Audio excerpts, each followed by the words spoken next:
খাতুন সে typhoid সম্পর্কে আলোচনা করেছিল গত ক্লাস সম্পর্কে, যে এটা আলোচিত হয়েছিল। তো উম, সালাম স্যার, আপনি বলুন আপনি টাইফয়েড সম্পর্কে বা এই বিষয় সম্পর্কে আপনার কি কি পড়া আছে বা আপনি কি পড়েছেন কাইন্ডলি সেটা একটু বলুন।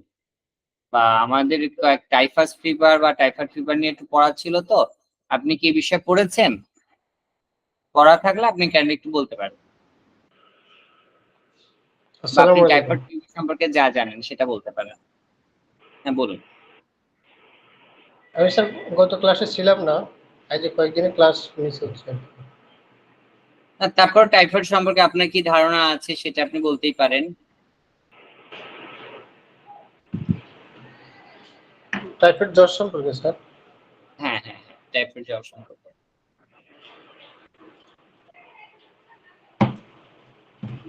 টাইফয়েড জ্বরকে স্যার এটা একটা ব্যাকটেরিয়াল জীবাণু আক্রমণ হয় এবং একে আমাদের কম্পোজরও বলা হয়।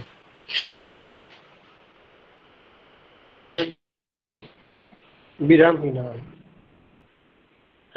শনাক্ত করার জন্য টেস্ট করা হয়। আর টাইফয়েড দুই রকমের হয়ে থাকে, এটা প্যারাটাইফয়েড, এটা টাইফয়েড। স্যার এতটুকু মনে হচ্ছে আর কি, আমি গত ক্লাসে ছিলাম না। ঠিক আছে, সমস্যা নেই।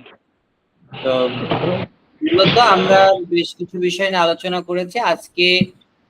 নিউমোনিয়া, নিউমোকক্সিনিনাম বা এই মানে আমাদের নিউমোনিয়ার জন্য আমরা যে মেডিসিনটা ব্যবহার করি সেটা নিয়ে আলোচনা করব, এবং টাইফয়েড ডিপথেরিয়া নিয়ে আলোচনা করব। তো আজকে স্লাইডটা চেঞ্জ হচ্ছে কি, একটু কাইন্ডলি একটু বলুন, স্লাইডটা কি পরিবর্তন হচ্ছে? না স্যার, শুধু ওই যে প্যাথোলজির রোগবিদ্যা ওইটাই আছে। বুঝতে পেরেছি।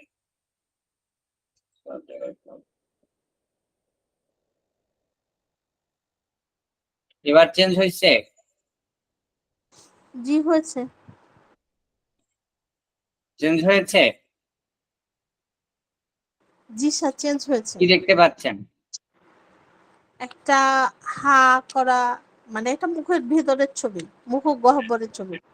তো ব্যাপার হচ্ছে এখানে যদি ছবিটা দেখেন অনেক কিছু এর মধ্যে গুরুত্বপূর্ণ, যেমন আমাদের যে মুখ, আমরা যদি আমাদের মুখের দিকে তাকাই তাহলে আমরা বেশ কয়েকটা বিষয় রয়েছে। আমরা হোমিওপ্যাথিতে সব থেকে বেশি কি দেখা হয়, একটা রুগী আসলে তার কিন্তু জিহ্বাটা দেখা হয়, দেখা হয় কিনা? জিহ্বাটা কিন্তু দেখা হয়, নখ দেখা হয়। আমরা কিন্তু অন্যান্য প্যাথির থেকে আমরা কিন্তু হোমিওপ্যাথিতে এই বিষয়টা খুব গুরুত্ব সহকারে দেখি।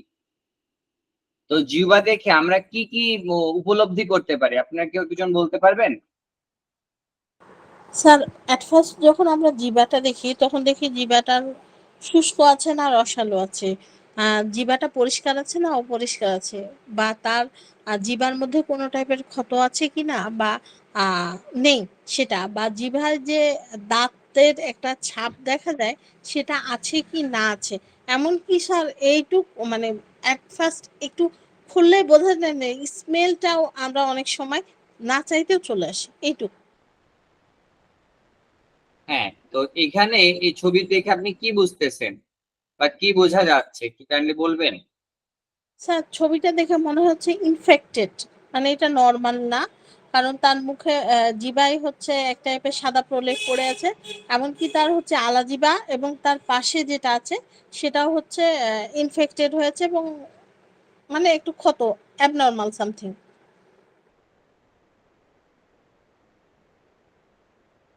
আপনি কি দেখতে পাচ্ছেন?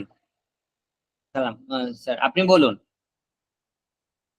ইসমতা খাতুন তো বললো, এবার আপনি বলুন আপনি কি দেখতে পাচ্ছেন? জি স্যার, জিহ্বাটার মাঝের অংশ সাদা এবং তার টনসিলাইটিসের সমস্যা আছে বলে বোঝা যায়। আপনার কাছে তার মনে হচ্ছে জিহ্বা টনসিলাইটিসের সমস্যা আছে।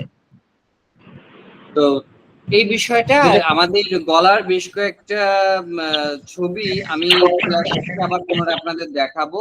আমি এবার ডিপথেরিয়া সম্পর্কে বলি।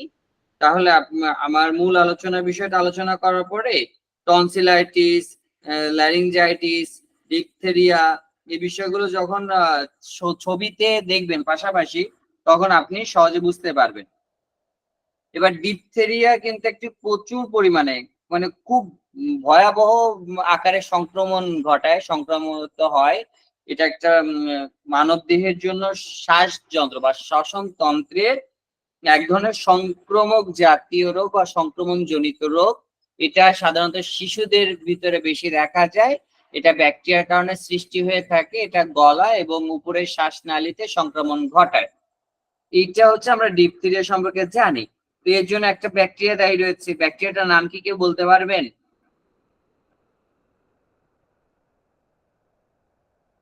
স্যার এটা হচ্ছে করোনিয়া ব্যাকটেরিয়াল ডিপথেরিয়া। হ্যাঁ, নাম হচ্ছে পরাইনি ব্যাকটেরিয়াম ডিপথেরি। পরাইনি ব্যাকটেরিয়াম ডিপথেরি আমাদের এই ডিপথেরিয়ার জন্য যে ব্যাকটেরিয়াটা দায়ী রয়েছে। এখন এই রোগীর মধ্যে কনজাংটিভা অর্থাৎ আপনার চোখ এবং আপনার ত্বকে একটা সমস্যা অনেক সময় দেখা যায়, যেটাকে বলা হচ্ছে কনজাংটিভা। এই রোগে আক্রান্ত হয়। আর এই ধরনের রোগ যদি এর সাথে যুক্ত হয় তাহলে ব্যক্তি প্রচুর পরিমাণে হাঁচি থাকে, কাশি থাকে। আর এই হাঁচি কাশির মাধ্যমে কিন্তু ডিপথেরিয়া আক্রান্ত ব্যক্তি থেকে আরেকজন ব্যক্তিতে এটা সংক্রমিত হতে থাকে। কত বছর বয়সী বাচ্চাদের ডিপথেরিয়া হয় আপনারা কি বলতে পারবেন কেউ সাধারণত? স্যার নর্মালি মানে 1 থেকে 2 বছর, 1 থেকে 5 বছর।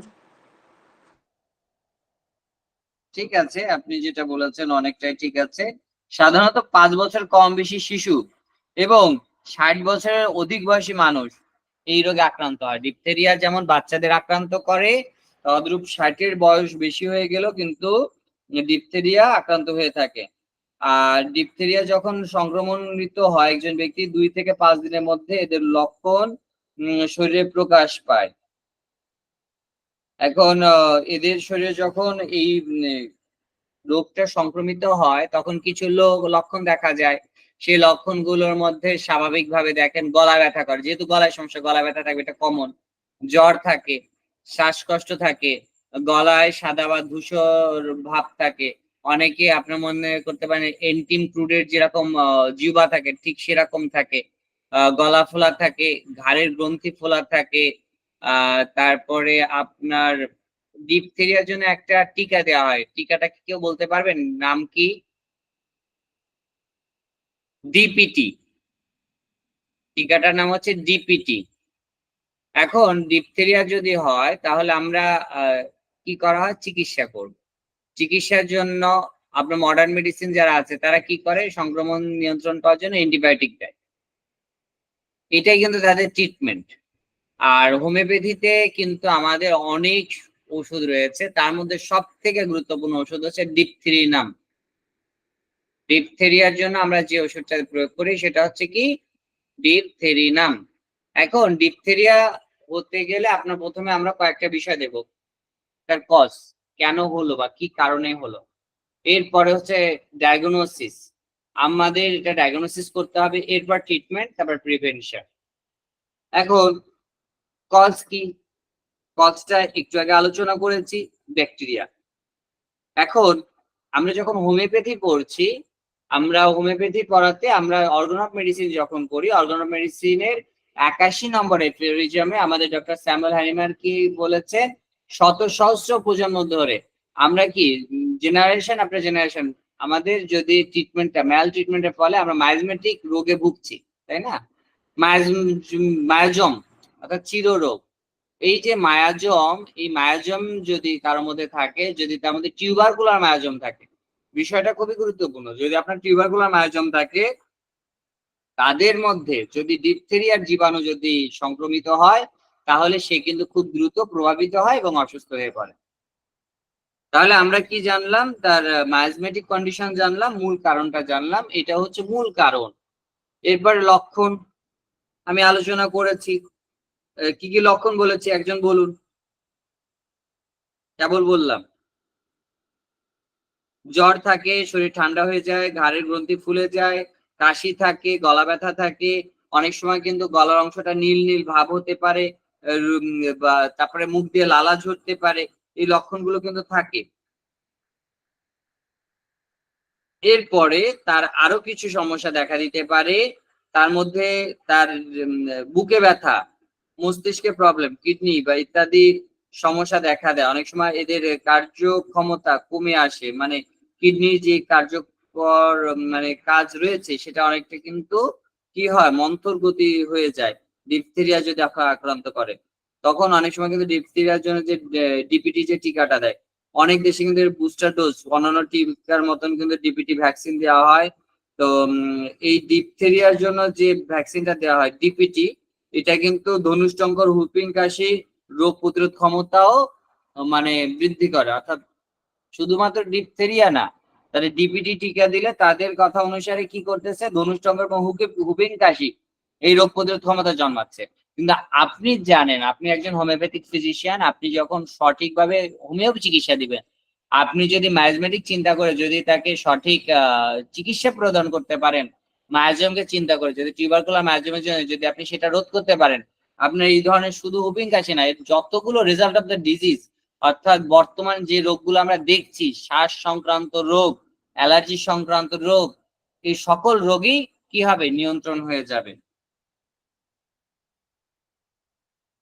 এখন সর্বপ্রথম আমাদের বাংলাদেশে 1976 সালে মানে 1976 সালে আপনার কিন্তু ডিপথেরিয়া শনাক্ত করা হয় এবং 1983 সালে ডিপথেরিয়া রোগী প্রচুর পরিমাণ আক্রান্ত হয় এবং আস্তে আস্তে কিন্তু টিকা দেওয়ার পরে কিন্তু এটা কমে আসে।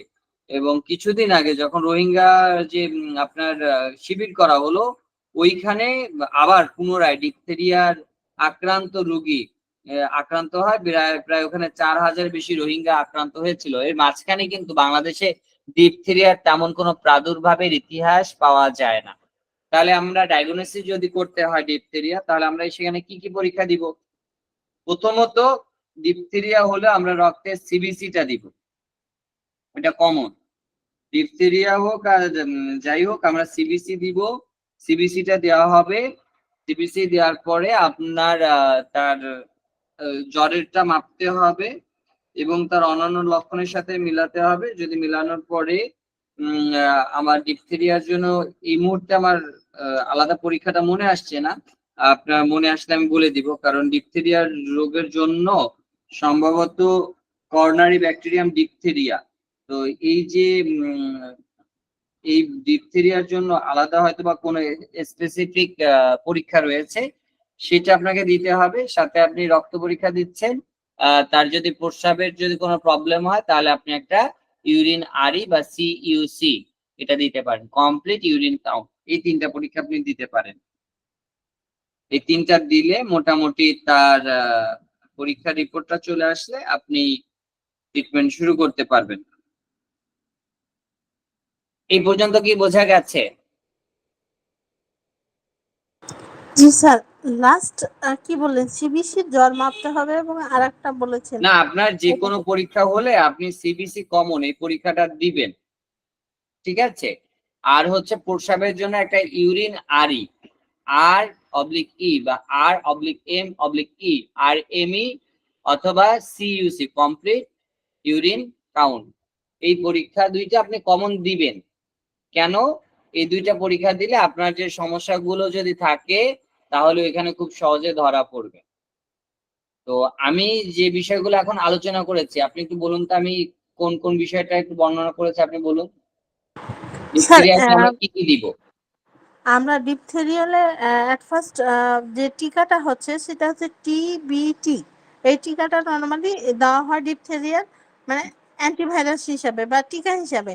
আর হচ্ছে ডিপথেরিয়ার যদি মেয়াজাম ধরা হয়, এটা হচ্ছে টিউবারকুলিনাম মায়াজাম যাদের মধ্যে বেশি থাকে, তারা ইনফেক্টেড বেশি হয়ে থাকে। আর ডিপথেরিয়ার ওষুধ যদি আমরা ইম্পর্টেন্ট হিসাবে দিই, সেটার নাম হচ্ছে ডিপথেরি, হচ্ছে ডিপথেরি নাম। ডিপথেরিনাম। হ্যাঁ, ডিপথেরি নাম। আর এটা যদি আমরা হচ্ছে পরীক্ষা দিতে যায়, তাহলে এটা আমরা at first CBC করব, তার জ্বরটা নামতে হবে, আর মানে জ্বরটা মাপতে হবে, ইউই দিতে হবে, আর CUC কমপ্লিট ইউরিন কালচার, এই জিনিসটা পরীক্ষা করতে দিতে হবে। ধন্যবাদ স্যার। ধন্যবাদ আপনাকে। এবার আপনি বলুন, ওনার যে কথা, এখানে আমাদের হোমিওপ্যাথি কি কি মেডিসিন আমরা দিতে পারি, অন্য ওষুধ কি দেওয়া যেতে পারে বলুন তো। স্যার আমি বলবো। হ্যাঁ বলুন, আপনি বলুন। স্যার এখানে আমরা অ্যাপিস দিতে পারি, ল্যাকক্যানাইমাম দিতে পারি, আর্সেনিক দিতে পারি, কেলিবাইকম দিতে পারি, ক্যালিমিউট দিতে পারি, লাইকেসিস দিতে পারি, তারপরে হচ্ছে ব্যাকটেরিয়া দিতে পারি, রাস্টক্স দিতে পারি, লাইকোপোডিয়াম, তারপরে হচ্ছে ক্যান্থারিস, এই তো। খুব সুন্দর। তো এর প্রিভেনশন, ট্রিটমেন্ট তো আমরা দিলাম, এবার প্রিভেনশন আপনাকে কিছু নিয়ম কানুন বলে দিতে হবে, বিশেষ করে অর্গান অফ মেডিসিনের 4 নম্বর। আপনার জন্য পথ্যপ্যাথি যখন দিবেন, অর্থাৎ আমাদের শুধুমাত্র ওষুধ দিব না, শুধু চিকিৎসা দিব না, তাকে কিছু নিয়ম কানুন বলে দিব, যে নিয়ম কানুন মানলে তার এই রোগটা হবে কম। বলতে পারবেন এরকম কোনো কয়েকটা নিয়ম কানুন যেগুলো মানলে তার ডিপথেরিয়া হবে কম বা এটার সংক্রমণের সম্ভাবনা কম আছে, বলতে পারবেন? স্যার এই জন্য তাকে অ্যাট ফার্স্ট হচ্ছে যে পরিষ্কার পরিচ্ছন্ন থাকতে হবে, এবং তার রোগ আরোগ্যের জন্য তাকে একটু আলাদাভাবে রাখতে হবে, এবং সে জায়গায় যেন সুন্দর মানে আলো বাতাস আসে, রোদ থাকে এরকম। আর হচ্ছে যে যদি হয় মানে বাড়িঘরটা পরিষ্কার রাখতে হবে, এবং তার নর্মালি খাবার দাবার যেগুলো সে ডাইজেস্ট করতে পারে এরকম দিতে হবে, এবং ঠান্ডা পরিবেশে রাখতে হবে না, এই তো। অ্যাকচুয়ালি আমরা মূলত বলবো হচ্ছে প্রতিরোধ। প্রতিরোধ কিভাবে করা যায়, কারণ আমরা শুধু রোগ বলবো না, রোগের ক্ষেত্রে তার যেহেতু গিলতে সমস্যা হয়, সেক্ষেত্রে আপনি বলবেন যে মৌসুমী ফল। এক কথায় আপনি প্রত্যেককে বলবেন যে যে মৌসুমে যে রোগ হয়, সেই মৌসুমের যে ফলটা হয় প্রাকৃতিকভাবে আমাদের দেশে, ওই মৌসুমী ফলটা মানে তাকে বেশি বেশি খেতে বলবেন। ধরেন আপনার এই সময় আগামীতে এখন আনারস পাওয়া যাচ্ছে অনেক জায়গা, পাওয়া যায় না, তাহলে অর্থাৎ মৌসুমী ফল আপনার সামনে পাওয়া যাচ্ছে, এখন আশফল পাওয়া যায়, অনেকে আশফল চিনে না, এটা দেখতে অনেকটা লিচুর মতন হয়। তো আশফল খেলে কিন্তু অনেক রোগ প্রতিরোধ ক্ষমতা জন্মায়, আমাদের রোগ কম হয়। তারপরে বাতাবি লেবু, এটা আমরা বলতে পারি, কারণ এই সকল খাবার যখন খাবে তখন কি হবে, তার রোগ প্রতিরোধ ক্ষমতা বৃদ্ধি পাবে। কারণ সকল ইমিউন সিস্টেম কি, আমাদের ন্যাচারাল ইমিউন সিস্টেম কোথায় রয়েছে, আমাদের খাদ্য খাবারে রয়েছে। এবার ডিপথেরিয়ার যে অ্যান্টিবডির জন্য তো আপনি টিকার কথা বলছেন, তারা এটা দিবে, এবং পর্যাপ্ত পরিমাণে এই রোগ হলে তাকে বিশ্রাম নিতে হবে, এবং যত প্রকার তরল খাবার বেশি বেশি খেতে হবে, এবং সে যে জায়গা থাকবে সেই জায়গায় পর্যাপ্ত আলো বাতাস থাকে। এই বিষয়গুলো তাদেরকে বুঝায় বলতে হবে, এবং যেহেতু এটা সংক্রামক ও ছোঁয়াচে রোগ, সেই জন্য সে যেন আশেপাশে যখন হাঁচি দিবে সে যেন অবশ্যই রুমাল ব্যবহার করে। এটা খেয়াল করতে হবে। তার রুমে যদি কেউ যায় তাহলে সে যেন অবশ্যই কি করে, মাস্ক পরে যায়। আপনার আশেপাশে ঘরের মধ্যে থাকলেও আপনার যেন তার যারা চিকিৎসার পেশার সাথে যুক্ত, আমরা তো যেমন মাস্ক পরবই, আমরা এই রোগী দেখার সময় কি করব, আমরা গ্লাভস পরবো, আমরা স্যানিটাইজার যেগুলো আছে, আমরা গলায় হাত দেওয়ার পর অবশ্যই হাতটা স্যানিটাইজ দিয়ে ভালোভাবে ধুতে হবে, এবং অবশ্যই মাস্ক পরে নিতে হবে। এই বিষয়গুলো কিন্তু খুবই খুবই গুরুত্বপূর্ণ। অনেকে আছে রুগী দেখতেছে কিন্তু আপনার এই নিয়মগুলো সে মানে না, মনে করে যে আমাদের মাস্ক পরতে হবে, শুধু করোনার সময় আমরা পড়েছি। অনেকে আছে এরকম একটা চিন্তা ভাবনা যে করোনায় সময় মেনেছিল, করোনা চলে গেছে এখন আর অনেকে মানে না। কিন্তু দেখবেন যখনই কোনো কাশি বা এই ধরনের রুগী আসছে, তখন কিন্তু এই নিয়মগুলো কিন্তু আপনার মানলে আপনি ভালো থাকবেন। এ পর্যন্ত কি বোঝা গেছে? জি এবার স্যার। খুব গুরুত্বপূর্ণ বিষয়ে আলোচনা করব, যেটা অনেক গুরুত্বপূর্ণ, সেটা হচ্ছে আমার মাউথ, মানে আমি গলা দেখে আমি যাতে নির্ণয় করতে পারি কয়েকটা রোগ। এখানে দেখেন হেলদি থ্রট, আমাদের সুস্থ স্বাভাবিক যে গলা রয়েছে এটাকে যদি আমরা বুঝতে পারি, দেখেন এখানে আমি যদি এই প্রথম যে 1 নাম্বার ছবিটা রয়েছে এটা হচ্ছে সুস্থ, তাই না? এটা হচ্ছে সুস্থ। এখানে দেখেন আমাদের যদি জিহ্বাটা দেখেন, জিহ্বার এখানে কিন্তু কি নেই, কোনো প্রকার রেডনেস বা কোনো সমস্যা নাই। তো দেখা যাচ্ছে ল্যারিঞ্জাইটিস বা ফ্যারিঞ্জাইটিস এই দুইটা হলে তার গলার যে ভাব থাকে সেটা আলাদা থাকে। টনসিলাইটিস হলে টনসিল গ্ল্যান্ড খোলা থাকে, ডিপথেরিয়ার ক্ষেত্রে সাদা থাকে, ফাঙ্গাল ইনফেকশন হলে যেমন হতে পারে স্টোমাটাইটিস, ক্রনিক স্টোমাটাইটিস এই ধরনের সমস্যা হলে আপনার জিহ্বার বিভিন্ন জায়গায় ঘা হয়ে যায়, ক্ষত ক্ষত থাকে। এই ছবি দেখে কি এই বিষয়টা বোঝা যাচ্ছে? আপনার টনসিলাইটিস হলে লাল লাল ভাবটা থাকে, রেডনেস ভাবটা থাকে, ডিপথেরিয়া হলে কিন্তু সাদা হয়ে যায়। আর ফাঙ্গাল ইনফেকশন হলে আপনার জিহ্বা সব বিভিন্ন জায়গায় এটা আক্রান্ত করতেছে। এই ছবিটা দেখলে আপনি অনেকটা বুঝতে পারবেন। বোঝা যাচ্ছে কি? জি স্যার। এবার বলুন, টনসিলাইটিস এবং ডিপথেরিয়া দুটোর মধ্যে তুলনামূলক পার্থক্য বলতে পারবেন? চেষ্টা করুন, আমি বলে দিব, কোনো সমস্যা নেই। টনসিলাইটিস হলে হচ্ছে তার মধ্যে একটা প্রদাহ বা লাল লাল ভাব থাকে, আর হচ্ছে সরি ল্যারিঞ্জাইটিস হলে, আর টনসিলাইটিস হলে সেটা লাল লাল ভাব থাকে এবং একটা ক্ষত টাইপের, মানে সাদা কোনো কিছু দেখা যায়। এই তো। হ্যাঁ, এটা তো অনেকটা ঠিকই বলেছেন, কিন্তু তারপরে আরেকজন বলুন তো, তিনি যেটা বলেছেন সেটা ঠিক আছে, অনেকটা তার বলা আছে। আপনি বলুন, আপনার কাছে কি মনে হয়?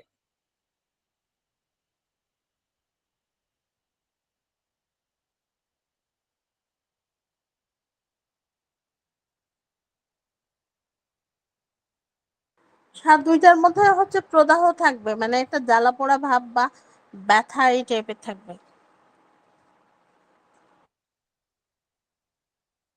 ঠিক আছে, এবার ছবিটা দেখলে আপনারা বুঝতে পারবেন। দেখুন, টনসিলাইটিস আর ডিপথেরিয়ার মধ্যে পার্থক্য বোঝা যাচ্ছে? জি স্যার। একটু দেখুন, টনসিলাইটিসে এখানে সাদা সাদা হয়ে গেছে, অনেকে বলে টনসিল পেকে যায়, একটা সাদা ভাব। আর ডিপথেরিয়া হলে এখানে পুরো সাদা হয়ে যাচ্ছে।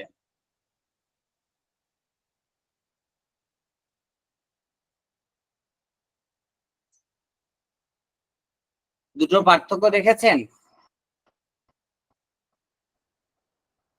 জি স্যার। এবার বলুন, কি পার্থক্য দেখা যাচ্ছে?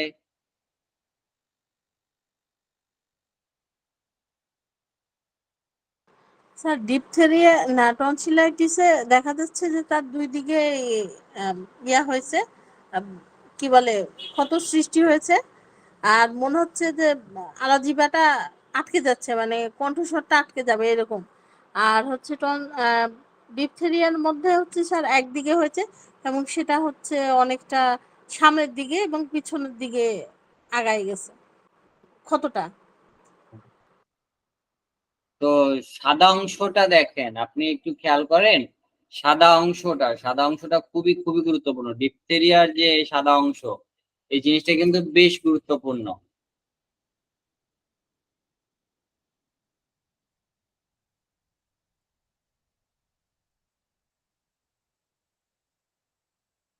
টনসিলাইটিস এর ক্ষেত্রে দেখেন, ডিপথেরিয়া কিন্তু আপনার কোন ব্যাকটেরিয়ার কারণে হচ্ছে, নামটা বলুন। স্যার হচ্ছে করোনি ব্যাকটেরিয়াম ডিপথেরিয়া। ডিপথেরিয়া, এই ব্যাকটেরিয়ার কারণে ডিপথেরিয়া হচ্ছে। আর টনসিলাইটিস হচ্ছে ভাইরাস এবং ব্যাকটেরিয়া দুইটা কারণে হতে পারে। ঠিক আছে? কেন টনসিল ভাইরাস এবং ব্যাকটেরিয়ার কারণে আক্রান্ত হতে পারে বলতে পারবেন?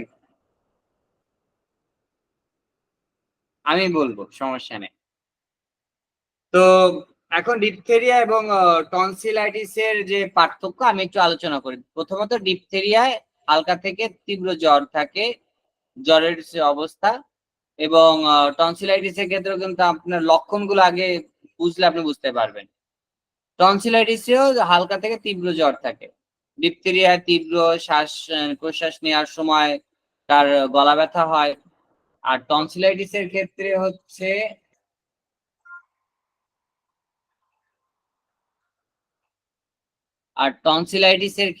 হয় কি আপনার তীব্র মানে কোনো কিছু গিলতে পারে না। টনসিলাইটিস গেলে সে গিলতে খুব মানে ব্যথা হয়, গিলতে গেলে কষ্ট হয় বেশি। ডিপথেরিয়ার ক্ষেত্রে শ্বাসকষ্ট থাকে, টনসিলাইটিসের ক্ষেত্রে শ্বাসকষ্ট থাকে না তেমন।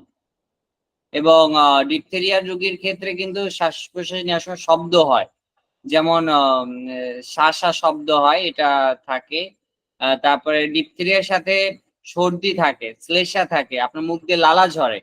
টনসিলাইটিসে কিন্তু এটা তেমন দেখা যায় না, যদি হয় সেটা খুবই রেয়ার।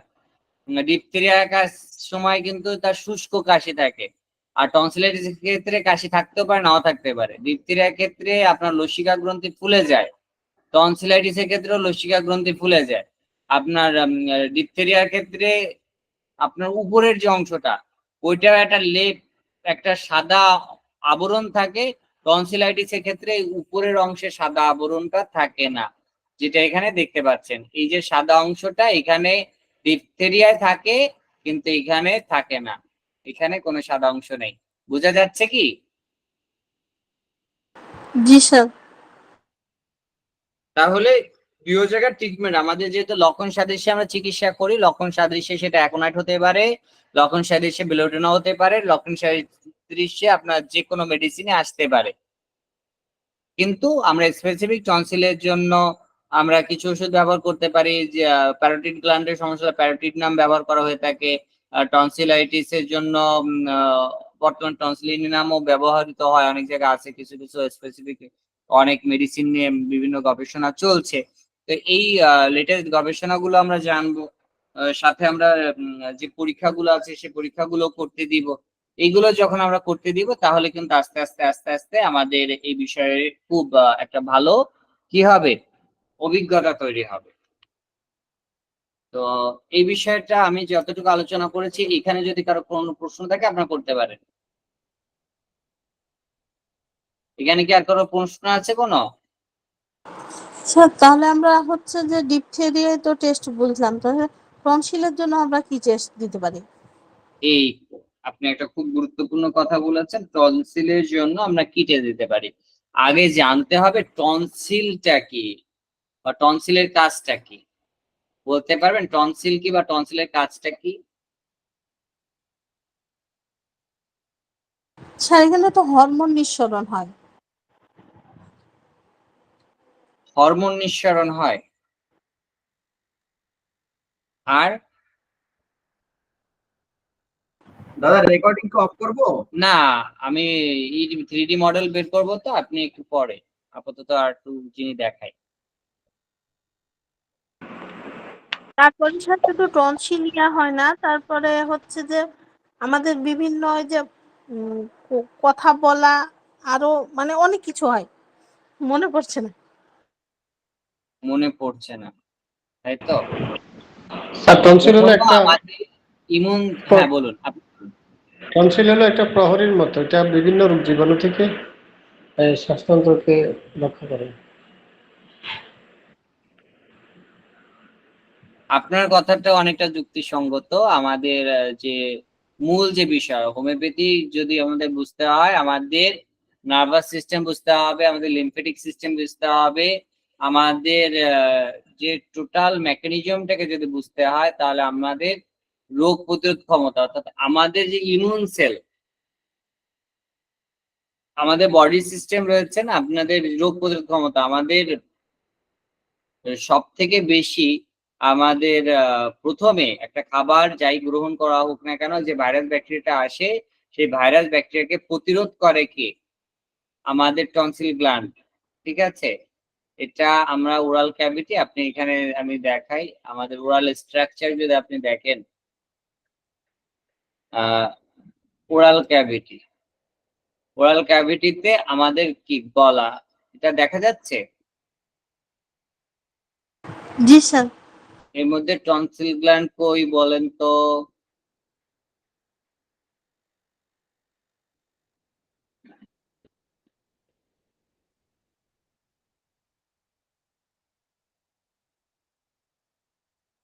স্যার দাঁতের নিচে এই যে ইয়া কানের সামনে যেটা মানে ওটাই টনসিল। এই পাশ থেকে বোঝা যাবে। এই যে, এই এই হচ্ছে আমাদের টনসিল গ্ল্যান্ড, ঠিক আছে? দেখতে পাচ্ছেন? এই হচ্ছে আমাদের স্যার টনসিল গ্ল্যান্ড। যখন আমরা কোনো খাদ্য খাবার খাচ্ছি তখন আমরা যে খাবারটা খাই সেই খাবারটা যখন যাচ্ছে এই টনসিল গ্ল্যান্ডের উপরে আমাদের যে ইমিউন সিস্টেম অর্থাৎ যে লালাটা বের হয়, এই লালাটা কি করে প্রথম ধাপে আপনার যত ভাইরাস ব্যাকটেরিয়া আছে এদের সাথে যদি খারাপ কিছু থাকে ওইটাকে মেরে ফেলে।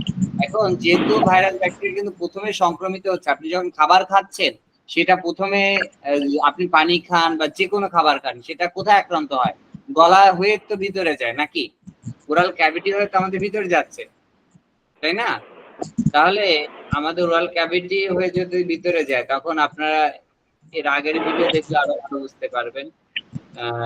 ডাইজেস্টিভ সিস্টেম, ডাইজেস্টিভ সিস্টেমটা যদি আলোচনা করা হয় তাহলে আপনারা সেখানে যদি দেখেন আমরা যখন একটা খাবার খাই, আমাদের যে খাবারটা খাচ্ছি কি হচ্ছে, এই যে আমাদের এই যে খাবার খাচ্ছি এখানে দেখেন আমরা যে খাবারটা খাচ্ছি এই খাবারের মধ্যে কি হচ্ছে, লালা বের হচ্ছে না। এই লালাটা একটা খাবারকে মন্ড আকারে তৈরি করতে সাহায্য করে এবং এখানে অনেক আমাদের এনজাইম হজম হওয়ার জন্য যা কিছু লাগে সেটা দেয়। এবার এইখান থেকে যখন ভিতরে যাচ্ছে, এখান থেকে যখন যাচ্ছে ওই খাবারের মধ্যে যদি কোনো ব্যাকটেরিয়া থাকে, কোনো ভাইরাস থাকে, সেটাকে প্রতিরোধ করে কে? Tonsil gland. সেই জন্য টনসিল আপনার ভাইরাস এবং ব্যাকটেরিয়া উভয় দ্বারা আক্রান্ত হতে পারে এবং টনসিল অপারেশন করলে মানুষ আরো বেশি রোগাক্রান্ত হয়, তার রোগ প্রবণতা বাড়ে, সে অসুস্থ বেশি হয়। এই জন্য টনসিল একবার অপারেশন করার পরেও কিন্তু টনসিল গ্ল্যান্ড ফুলে, আপনি দেখবেন অনেকের অপারেশন করেছে তারপর টনসিল গ্ল্যান্ড ফুলে, টনসিল ওই জায়গাটা পাকে বা প্রবলেম হয়। আপনারা এই কথা শুনেছেন না? শুনে দেখবেন, যাদের অপারেশন করা হয়েছে তাদের শুনে দেখবেন এখানে প্রবলেম হয়। এই জন্য আমরা টনসিলিন অপারেশনের কথা যারাই বলবে আমরা বলবো যে না, এটা একটা গুরুত্বপূর্ণ অর্গান আমাদের শরীরের, আপনারা ওষুধ খান, ওষুধ খেলে এই সমস্যার সমাধান হয়ে যাবে, এই ব্যথাটা দূর হয়ে যাবে। তারপরে এই যে গলার এই জায়গাটা ব্যথা হয়, এই জায়গাটার নাম কি? ইউভিলা। এই ইউভিলাতেও কি হয়? আক্রান্ত হয়, এই জায়গাটাও ফুলে ওঠে। অনেকে বলে না গলায় ব্যথা, এখন গলার কোথায় ব্যথা? টনসিল যে গ্ল্যান্ড ওই জায়গা হলো না ইউভিলাতে হলো, এই জিনিসটা যেমন বোঝাতে হবে। সাথে আমাদের অনেক সময় আছে এই ডিপথেরিয়া হয় কোথায় বলেন তো? ডিপথেরিয়া সাধারণত সফট প্যালেট যেটা আছে না ওইখানে অনেক সময় আপনার ডিপথেরিয়া আক্রান্ত হলে ওইখানটাও অনেক সময় আক্রান্ত হয় এবং হার্ড প্যালেট আমাদের যে এখানে আছে, যদি ফাঙ্গাল ইনফেকশন হয় হার্ড প্যালেট এই জায়গাও প্রবলেম গুলো দেখা দেয়। তো এই বিষয়গুলো আপনাদের একটু খেয়াল করতে হবে। আর আপনারা যখন পড়বেন, আপনারা ফিজিওলজি অ্যানাটমি যখন পড়বেন এই বিষয়গুলো ছোট ছোট বিষয় একটু গুরুত্ব সহকারে পড়বেন, তাহলে হবে কি খুব সুন্দরভাবে আপনার এটা হৃদয়ঙ্গম করতে পারবেন এবং আপনার মনেও থাকবে। এবার রেকর্ডিংটা অফ করে দিতে পারেন। তো শুভরাত্রি। আগামী ক্লাসে আপনারা পড়ে আসবেন। তো আগামী ক্লাসে কোন বিষয় নিয়ে আমরা আলোচনা